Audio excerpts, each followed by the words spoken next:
ಇವಾಗಷ್ಟೇ flirt movie ನೋಡ್ಕೊಂಡ್ ಬಂದೆ.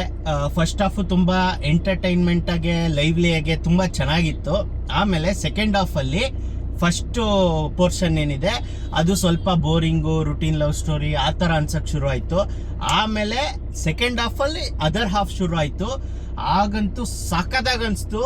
ತುಂಬಾ ರುಟೀನ್ ಲವ್ ಸ್ಟೋರಿ ಏನಿದೆ ನೋಡಿ, ಏನೇನೋ ಕ್ಯಾನ್ಸರ್ ಆಗುತ್ತೆ, ಹೀರೋಯಿನ್ಗೆ ಸತ್ತೋಗ್ತಾರೆ, ಇನ್ನೊಂದೇನೋ ಆ ರೀತಿ ಸೆಂಟಿಮೆಂಟಲ್ ತರ ತಗೊಂಡು ಬೇರೆ ಟ್ವಿಸ್ಟ್ ಕೊಟ್ರು. ಟ್ವಿಸ್ಟ್ ಮೇಲೆ ಟ್ವಿಸ್ಟ್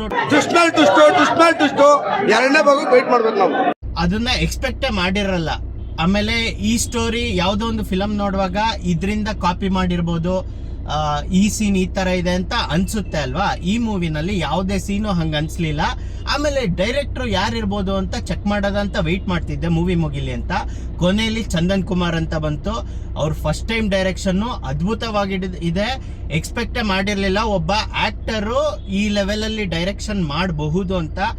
ಮತ್ತೆ ರೀಕನ್ಫರ್ಮೇಶನ್ ಮಾಡಕ್ಕೆ ಗೂಗಲ್ ಅಲ್ಲೂ ತೆಗೆದು ನೋಡಿದೆ, ಅವಾಗ ಪಕ್ಕಾ ಕನ್ಫರ್ಮ್ ಆಯ್ತು ಇವರೇ ಮಾಡಿರೋದು ಅಂತ. ಸೊ ಕನ್ನಡ ಪ್ರಾಪರ್ ಆಗಿ ಫಿಲಮ್ ಬರಲ್ಲ, ಇಲ್ಲ ಯಾವುದೋ ಒಂದು ಮೂವಿದು ಬೇರೆ ಲ್ಯಾಂಗ್ವೇಜ್ ಮೂವಿದು ಸೀನ್ಗಳು ಕಿತ್ತಾಕ್ತಾರೆ, ಅದ್ರದ್ದು ಕಾಪಿ ಇರುತ್ತೆ ಅಂತ ಅನ್ನೋರು ಈ ಒಂದು ಮೂವಿನ ಸೋಲಕ್ ಬಿಡಬೇಡಿ. ಆಲ್ರೆಡಿ ಚೆನ್ನಾಗಿ ರನ್ ಆಗ್ತಾ ಇದೆ ರಿವ್ಯೂಸ್ ಎಲ್ಲ ಮೂಲಕ. ಫ್ರೆಂಡ್ಸು ತುಂಬಾ ಜನ ಹೇಳಿದ್ರು ಅದೇ ಬೇಸಿಸ್ ಮೇಲೆ ಬೇರೆ ಮೂವಿಗೆ ಹೋಗೋ ಬದಲು ಇದಕ್ಕೆ ಹೋಗಿದ್ದೆ. ಸೊ ಕಂಟಿನ್ಯೂ ಆಗಲಿ, ಇದು ಒಳ್ಳೆ ಸೂಪರ್ ಡೂಪರ್ ಹಿಟ್ ಆಗಲಿ.